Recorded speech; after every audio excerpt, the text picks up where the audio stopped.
So hello my friends, कैसे हैं आप सब लोग। तो भाई लोग, स्वागत है आपका आर एन टॉक्स में। तो गाइज, हम सबने मैच देखा था इंडिया और न्यूजीलैंड का सेमीफाइनल।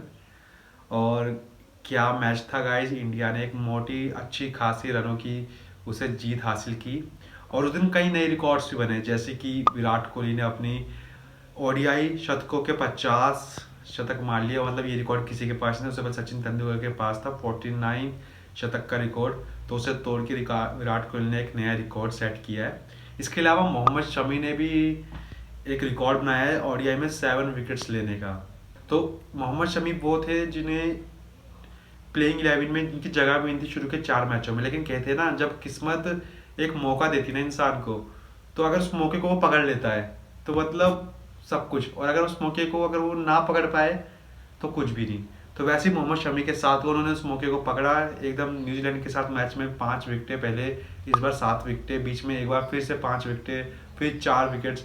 तो मतलब मोहम्मद शमी ने टोटल 6 मैच प्ले किया अभी तक के कुल 10 मैचों में से इंडिया के, और उनके 6 मैचों के साथ मिला के 23 विकेट्स। और इस ओडीआई वर्ल्ड कप की, इस वर्ल्ड कप की सबसे हाईएस्ट विकेट टेकिंग का जो अवार्ड है वो भी मोहम्मद शमी को ही जा रहा है, क्योंकि अभी तक 23 विकेट्स मोहम्मद शमी के नाम है। बाकी सबने 10-10 मैच खेले जो उनके साथ जो कॉम्पीट कर रहे हैं, लेकिन मोहम्मद शमी ने सिर्फ 6 मैचेस खेले हैं।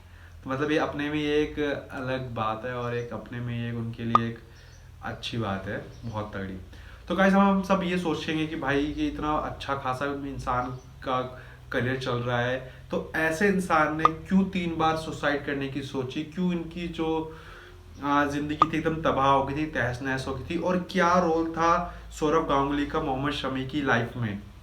तो कुछ ऐसी बड़ी बड़ी बातें हैं गाइस। तो आज हम बात करने वाले हैं मोहम्मद शमी की लाइफ स्टोरी की। भाई क्या था मोहम्मद शमी, क्यों थे, कहाँ से उठे, क्या उनका करियर कैसे कब क्यों हुआ। तो आज हम बात करने वाले उनकी लाइफ स्टोरी की पूरी, उनके पैदा होने से लेके उनके आज कल तक के फ्यूचर की, जो उन्होंने 7 विकेटें लिए ना न्यूजीलैंड के खिलाफ, वहां तक की। तो गाइस, बात स्टार्ट होती है 3 सितंबर 1990 में। हाँ, दिल्ली से कुछ दूर यूपी में एक शहर है अमरोहा। तो अमरोहा के सहसपुर में हुआ था 30 सितंबर 1990 में मोहम्मद शमी का जन्म। तो गाइस, उनके पिता का नाम था तौसिफ अली। तो गाइस, तौसिफ अली, तो जो उनके पिता थे वो अपने टाइम के एक अच्छे खासे फास्ट बॉलर थे। उनका भी एक सपना था कि भाई मैं भी अपने इंडिया को प्रेजेंट करूं, मैं भी इंडिया के लिए खेलूं, वर्ल्ड कप खेलूं, इंडिया के लिए गोल्ड लाऊं। ये सब काफ़ी सपने होते हैं, एक मिडिल क्लास इंसान के बहुत सपने होते हैं लाइफ में। तो तौसिफ अली का भी एक सपना था कि भाई वो इंडिया में फास्ट बॉलिंग को रिप्रेजेंट करे, क्योंकि वो उस समय के बहुत तगड़े फास्ट बॉलर थे। और आसपास के गांव के लोग उनकी लोकल मैचेस को देखने आया करते थे। लेकिन वही कहते हैं ना कि मिडिल क्लास इंसान के पास बस पैसा की कमी होती है, वरना वो कहाँ से कहाँ पहुंच जाता। तो गाइज, वही ऐसा ही कुछ उनके साथ हुआ। पैसों की कमी की वजह से और घर में चल रही परेशानी की वजह से उन्हें सबने बोला कि क्या किसके पीछे पड़ा है, मैच क्रिकेट के पीछे, सब कुछ छोड़ और अपने लाइफ देख, अपने शादी कर, बच्चे संभाल, ये सो वो सो।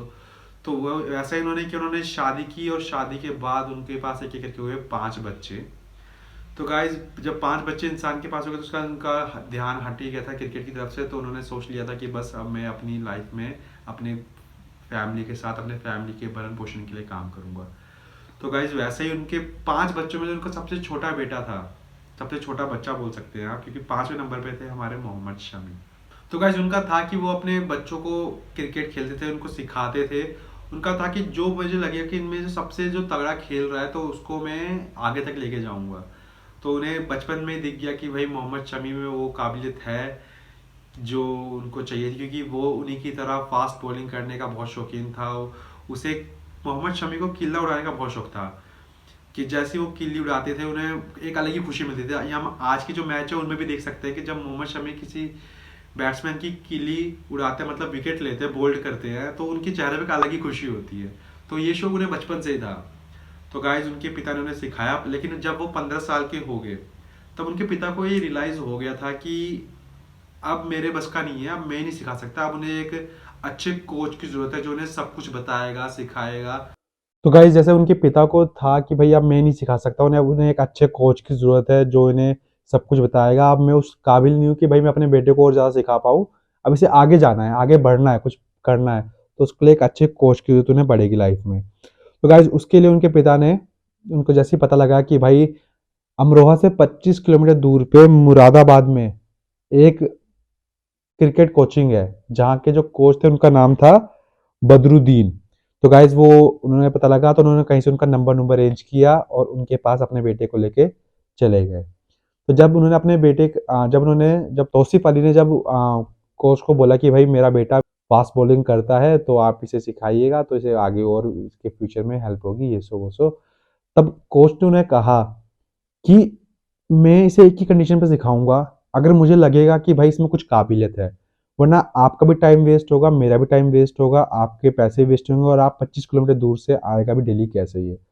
तो गाइज कोच के पास जब वहाँ पे जब वो अकेडमी थी तो वहाँ पे अच्छे अच्छे प्लेयर्स थे जो कि खेलते थे। तो जो सबसे जूनियर बैट्समैन था उन्होंने कोच ने उन्हें बुलाया और कहा कि भाई मोहम्मद शमी को बॉलिंग करो इसे। तो गाइस वो तो हक्का बक्का रह गया, जब मोहम्मद शमी ने अपनी बॉलिंग की उन्हें बॉल ही नहीं दिखी। तो ऐसे ऐसे करके उन्होंने अपने मेन जो अच्छे बैट्समैन थे उन सबको बुलाया और उसके बाद कोच को लगा कि भाई इस बंदे में दम है, इस बंदे में कुछ बात है। और उन्होंने एक चीज नोटिस की, उनके कोच ने बदरुद्दीन ने, कि जब भी ये बोल्ड करता है तो उसके चेहरे पे एक अलग ही खुशी होती है। मतलब कैच हो, रन आउट हो तो उसमें उसे इतनी खुशी नहीं मिलती, लेकिन जब जब ये बोल्ड करता है ना, तब तब उसके चेहरे में एक अलग खुशी होती है। तो उसके बाद उसके कोच ने उन्हें कहा कि ठीक है भाई, मैं तुम्हें सिखाऊंगा, लेकिन कंडीशन एक है, तुम्हें हर कंडीशन में आना ही पड़ेगा, तुम ये नहीं बोल सकते कि भाई तुम छुट्टी मारे ये सो वो सो। तो गाइज यही वो टाइम था जब मोहम्मद शमी ने अपनी इस कोचिंग सेंटर में बिना सिंगल छुट्टी लिए अपनी तैयारी की। मतलब कभी कभी कभी ऐसा हो जाता था कि जो उनके कोच थे बदरुद्दीन वो ना आए, लेकिन मोहम्मद शमी बिना सिंगल छुट्टी के डेली वहां पहुंचा करते थे ट्रेनिंग के लिए, क्रिकेट खेलने के लिए। तो गाइस फिर जब उनके टीचर को लगता है ना, कोच को, कि भाई अब बंदा तैयार है आगे के लिए, तो जैसे ही आते हैं यूपी ट्रायल्स, तो जब अंडर 19 के यूपी ट्रायल्स आए तब कोच लेके गए उन्हें कि भाई चलो। तो लेकिन जैसे ही उनकी मैच हुआ, अच्छा खेला उन्होंने, बहुत तगड़ा खेला, विकेटें भी ली। लेकिन जब उनमें से सिलेक्टर ने उसे बोला कि मोहम्मद शमी अच्छा खेलता है और आप नेक्स्ट ईयर से ज़रूर लेके आना, इस साल टीम में क्या कहते हैं एक फास्ट बॉलर है तो ज़रूरत नहीं है, तो आप नेक्स्ट ईयर ज़रूर लेके आना और शायद ये अगले साल यूपी के लिए खेले। तो गाइज उन्हें पता था कि ये ऐसा उनके साथ कई बार हो चुका है, क्योंकि आजकल भाई क्रिकेट में पॉलिटिक्स बहुत ज़्यादा चल रही है। तो भाई जिनके माता पिता का अच्छा खासा पैसा है वो सिलेक्टर्स को पैसा दे रहे हैं, उनके बच्चे आगे खेल रहे हैं, और इसकी वजह से टैलेंट है वो कहीं पीछे छूट जाता है। जो बदरुद्दीन थे वो तो टेंशन में आ गए भाई कि अब क्या करूं मैं, क्योंकि उनको ये बात हजम नहीं हो रही थी कि भाई मेरा इतना अच्छा स्टूडेंट और इसे खेलने का मौका नहीं मिला, तो अगर एक साल और वेट करके उसे ट्रेनिंग देंगे और अगले साल फिर लेके आएंगे तो क्या गारंटी थी कि फिर से ये क्या कहते हैं सिलेक्ट होंगे या नहीं होंगे। मोहम्मद शमी के फादर तौसीफ अली ने पूछा कि सर अब कोई रास्ता है, कुछ हो सकता है। तो बदरुद्दीन ने कहा कि हो सकता है, लेकिन वो करना थोड़ा मुश्किल है, उसके लिए आपको जानो कि आप कैसे करो, मैं सिर्फ बता सकता हूँ। तो बदरुद्दीन ने कहा था उन्हें कि आप कोलकाता जाओ, कोलकाता में बहुत सारे क्रिकेट क्लब्स हैं जिनसे वो खेलेगा तो पक्का वो अंडर 19 और अंडर 22 में सिलेक्ट जरूर होगा ही होगा। तो भाई अब उनके पिता को पता था कि भाई ये वही सेम फेस आ गया जो मेरी लाइफ में आया था, कि जब मेरे को सिलेक्शन ना मिले पैसों की कमी की वजह से, लेकिन मैं अपने बेटे को ये सब कुछ फेस नहीं करने दूंगा। तो उन्होंने मन बनाया और अपने बेटे का हाथ पकड़ा और भेज दिया उसे कोलकाता। गाइस कोलकाता जाने के बाद जो उनकी लाइफ थी ना, वो एकदम बदल गई। वैसे कि कोलकाता जाते हैं तो उनकी कोई जान पहचान नहीं थी इतनी कि भाई कहाँ जाना है, बस थोड़ी बहुत जान पहचान थी, दूर के रिश्तेदार थे तो एकेडमी में एडमिशन हो गया, क्लब में खेलने लग गए थे वो, लेकिन कोई रहने का ठिकाना नहीं था और पिता से पैसे मांगने की हिम्मत नहीं थी, क्योंकि जब उन्हें पता था कि भाई मेरे पिता के ऊपर परिवार का 4 भाई बहन और है मेरे, उनकी पढ़ाई लिखाई, उनके खाने पीने का हर चीज़ का बर्डन है और मेरा पिता इतना नहीं कर सकते, तो उन्होंने अपने पिता से पैसे मांगना छोड़ दिए। तो जिसकी वजह से कई जगह आपने पढ़ा भी होगा आर्टिकल्स में कि मोहम्मद शमी ने कोलकाता जाने के कुछ दिनों बाद ही अपने पिता से पैसे लेना ही छोड़ दिए थे, और जब भी फोन करते बस यही बताते कि मैं ठीक हूँ। कभी ये नहीं बताया कि मैं फुटपाथ पे, रेलवे स्टेशन पे, बस स्टैंड पे सो के अपनी जिंदगी काटी है। और उन्हें खाने में बिरयानी पसंद थी तो कहीं से भी ठेले से बिरयानी लेके सस्ते में खा लेते थे और बस क्रिकेट खेलते रहते थे, क्रिकेट खेलते रहते थे। लेकिन कहते हैं जब इंसान की किस्मत बदलती है ना, तब यूं करके बदलती है एकदम से। तो गाइस जब उनकी जिंदगी में एक मूवमेंट आया, जब वो एक दिन एक क्लब में खेल रहे थे, तो अच्छा खासा खेलते, अब अच्छे खासे बॉलर थे, तो वहां पे मौजूद थे बंगाल क्रिकेट एसोसिएशन के असिस्टेंट सेक्रेटरी। तो भाई वो भी वहाँ पे थे, उन्होंने उनका मैच देखा मोहम्मद शमी का, और उसके बाद उन्हें बुलाया तो उनसे नाम वगैरह पूछा। तो उन्होंने कहा भाई मेरा नाम मोहम्मद शमी है।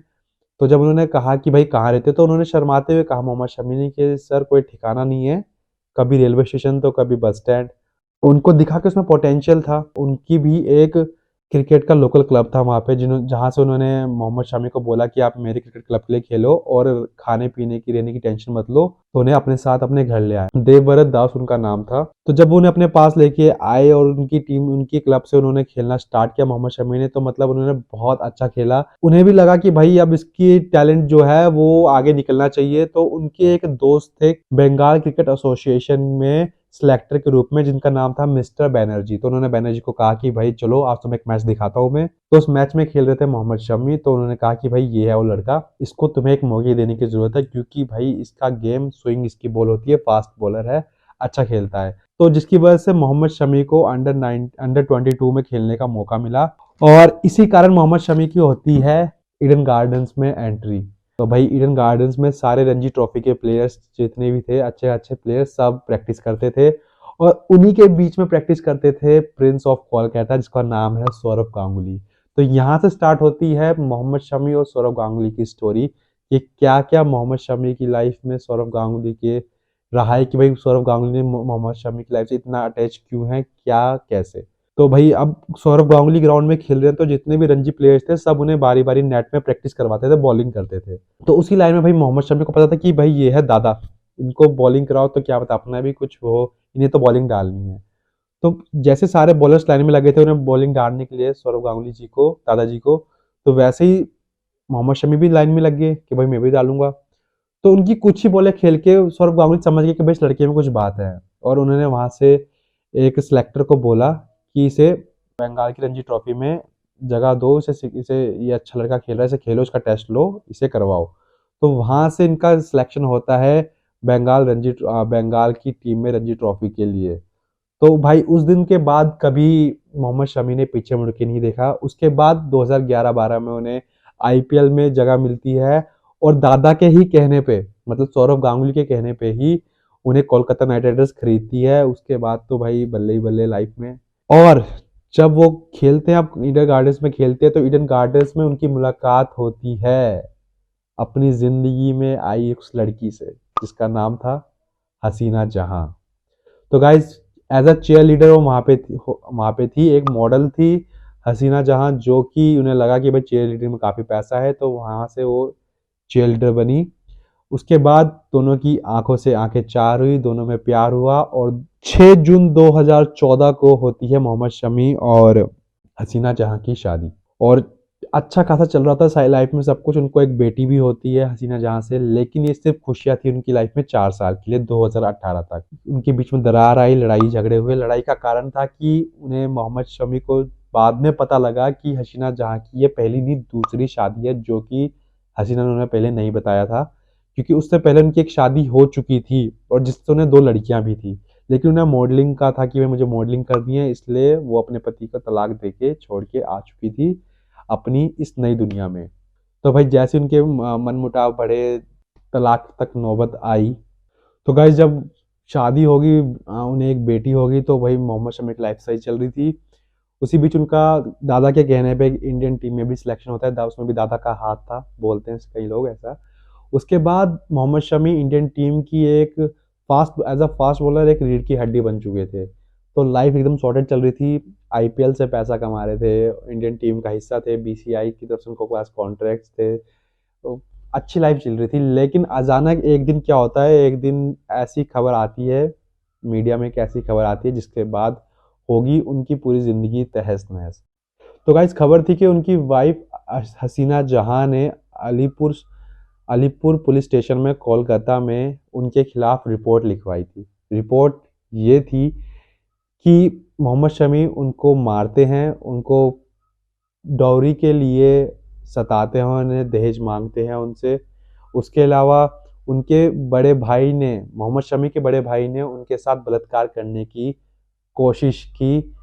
साथ ही साथ वो एक मैच फिक्सर है और दुबई में बैठ के पाकिस्तान के साथ मैच फिक्स करते हैं। और इत्तेफाक की बात तो गाइज ये थी कि इस खबर से पहले एक इंडिया और पाकिस्तान का एक T20 मैच हुआ था जिसमें मोहम्मद शमी ने 4 ओवर में 46 या 48 रन देके वो मैच हारे थी इंडिया।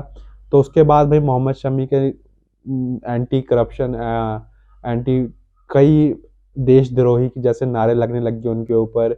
उनके एक इमेज थी जो पूरी डाउनफॉल चली गई थी। उसके बाद जो बीसीसीआई में जब बात पता लगी, तो जो एनुअल कॉन्ट्रैक्ट होता है बीसीसीआई ने वो कॉन्ट्रैक्ट भी मोहम्मद शमी के साथ रोक दिया, उन्हें बैन कर दिया।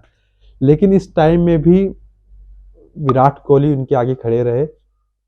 उस समय विराट कोहली इंडियन टीम के कैप्टन हुआ करते थे और उन्होंने कहा कि भाई मोहम्मद शमी ऐसे इंसान नहीं है, मतलब उनका पूरा सपोर्ट दिया विराट कोहली ने।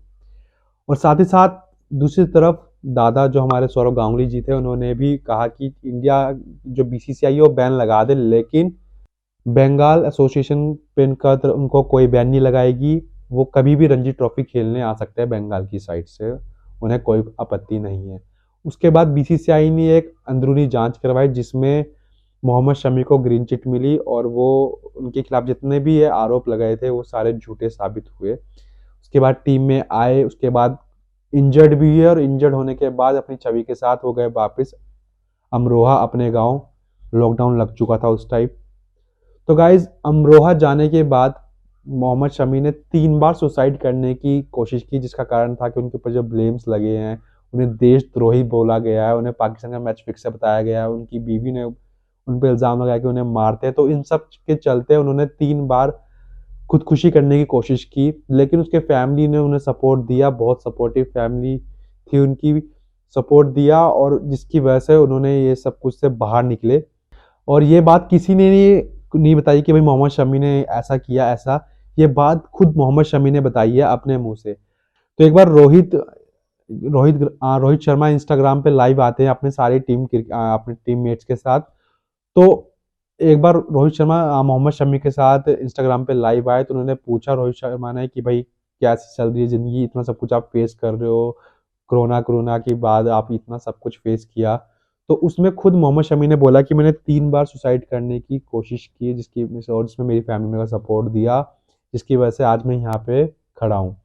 तो गाइज मोहम्मद शमी लॉकडाउन के दौरान उन्होंने अपने अमरोहा में ही एक ज़मीन ली जिसमें उन्होंने नेट प्रैक्टिस की अपने भाई के साथ, उनके साथ वहाँ पे नेट पे प्रैक्टिस की। और उसके बाद जब मोहम्मद शमी लॉकडाउन के बाद वापस आए तो उनका एक नया ही रूप देखने को मिला।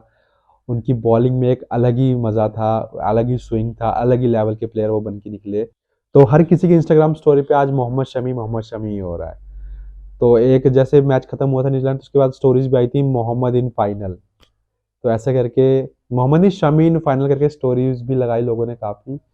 तो गाइज क्या था कारण कि जिसकी वजह से उन्होंने 3 बार सुसाइड करने की कोशिश की, क्यों उनका इतना डाउनफॉल आया, क्यों उनकी लव मैरिज होने के बाद भी उनकी बीवी ने उन पे ऐसे आरोप लगाए। तो इसकी जो हमने अंदर से मतलब पढ़ा कि हाँ भाई क्या कारण था, तो भाई इस चीज़ का भी हमें कारण पता लगा कि क्यों उनकी बीवी ने ऐसे एलिगेशंस उन पे लगाए। तो गाइज उनका कहना था उनकी वाइफ का कि मोहम्मद शमी पे जैसे मेरा पूरा हक है ना, तो उनकी पूरी प्रॉपर्टी पे, उनकी हर चीज़ पे मेरा पूरा हक है। जैसे कि मोहम्मद शमी के 4 भाई बहन और थे, उनके माता पिता, तो मोहम्मद शमी अपने माता पिता को भी देखते थे। वो अमरोहा में ही उनके लिए ज़मीन वगैरह लेना चाहते थे कि भाई मैं अपने माता पिता के लिए ज़मीन लूँगा, वो वहाँ पे खुश रहें ताकि वो गाँव में रह के खेती बाड़ी करें, उनके पास पैसा रहे, अब उन्हें और ज़िंदगी में दुख ना देखना पड़े। लेकिन उनका वाइफ का कहना था कि तुम्हें जो करना है तुम कोलकाता में करो, यहाँ पे करो, हमारे लिए करो। तो ये चीज़ सब उनकी घर की कहानियाँ थी जिसकी वजह से मोहम्मद शमी को इतना सब कुछ सहना पड़ा, इतने ट्रोल हुए वो। तो गाइज़ यही उनकी कहानी थी। तो अगर कहानी अच्छी लगी हो तो गाइज़ प्लीज़ चैनल को लाइक, सब्सक्राइब और शेयर करना और प्लीज़ अपना सपोर्ट दिखाइएगा। And thank you for watching my video guys, thank you so much.